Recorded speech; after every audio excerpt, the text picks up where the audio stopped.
के छ भने वाच्य।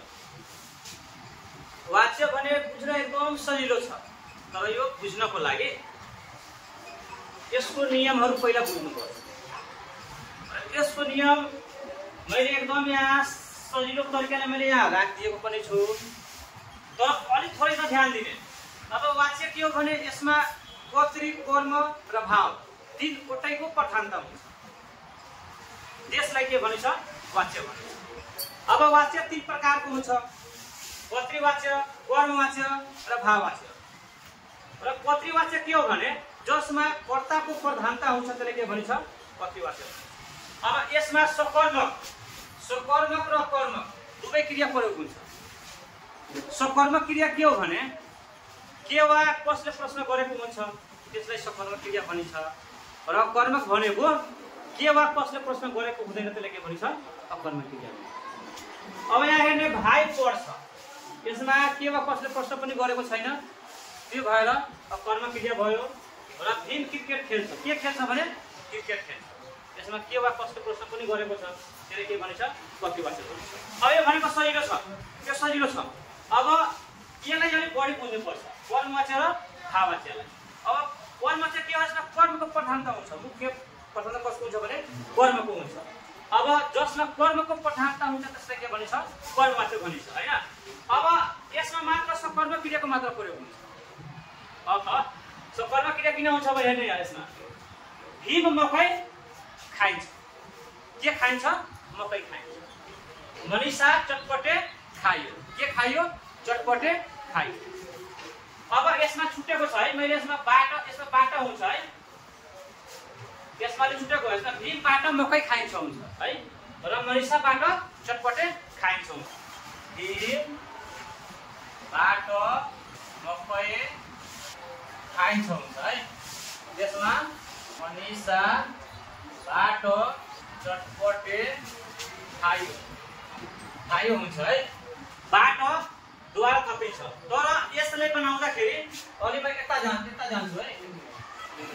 अब हेर, कर्तृवाच्यलाई कर्मवाच्य बनाउँदा यहाँ पहिला ध्यान दिनुपर्छ। किन ध्यान दिनुपर्छ भने पहिलो कर्तामा जुन छ त्यसमा बाट द्वारा थप्नुपर्छ। बाट द्वारा थपेर के गर्नुपर्छ भने वाक्य बनाइन्छ। र कर्मपदमा रहेको लाई विभक्ति हटाउनु पर्छ। र क्रियापदको धातुमा ई प्रत्यय यहाँ दिएको छ, ई प्रत्यय जोड्नु पर्छ। र अर्कोमा छ कर्मपदमा, कर्मपदको लिङ्ग, वचन, पुरुष र आदर अनुसार के गर्नुपर्छ भने क्रियापद प्रयोग गर्नुपर्छ। तब गएर के भन्छ भने कर्मवाच्य भनिन्छ। अब कसरी गर्ने एक मिनेट हेर्ने है। तिमी भाइलाई बोलाउँदैछौ, तिमी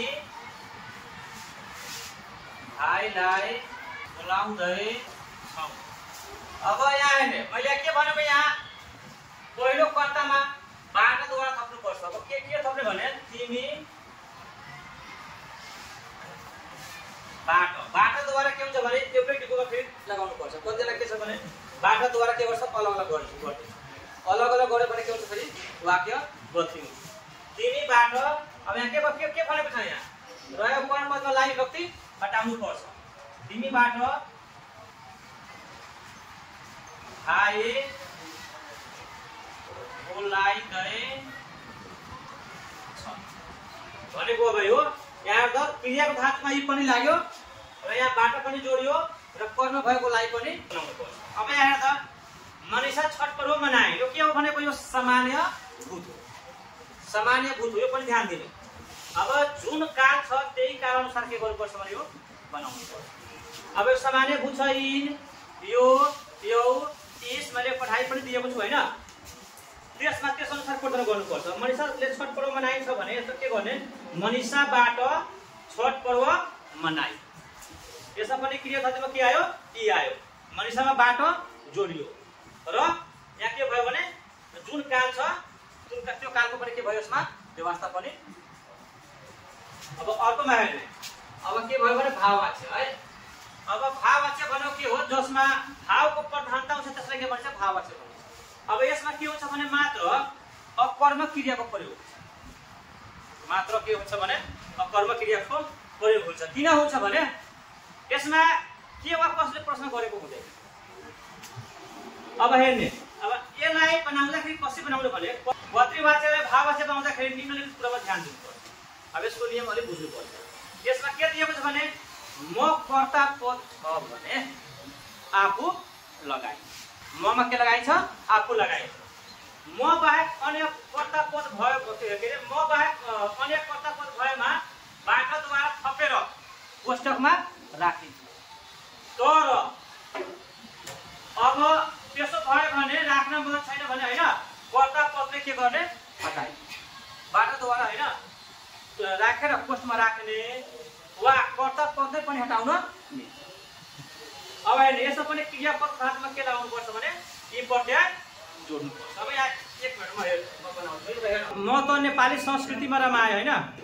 अब म त नेपाली संस्कृतिमा रमाए भने त्यसलाई के बनाउनु कसरी बनाउनु भने आफू त नेपाली संस्कृतिमा रमाए। मको सट्टामा आफू लगाउनु। अनि आयो राम हाँस छ। यसमा मात्र कर्म क्रिया प्रयोग हुन्छ। राम हाँस छ भने त्यसलाई कसरी बनाउने भने रामबाट हाँसिन्छ।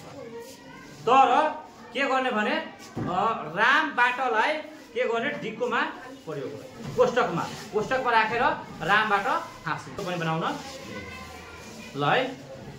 अब कसैलाई के समस्या छ भने सोध्न पनि मिल्छ। ल अबको यो पाठ समाप्त।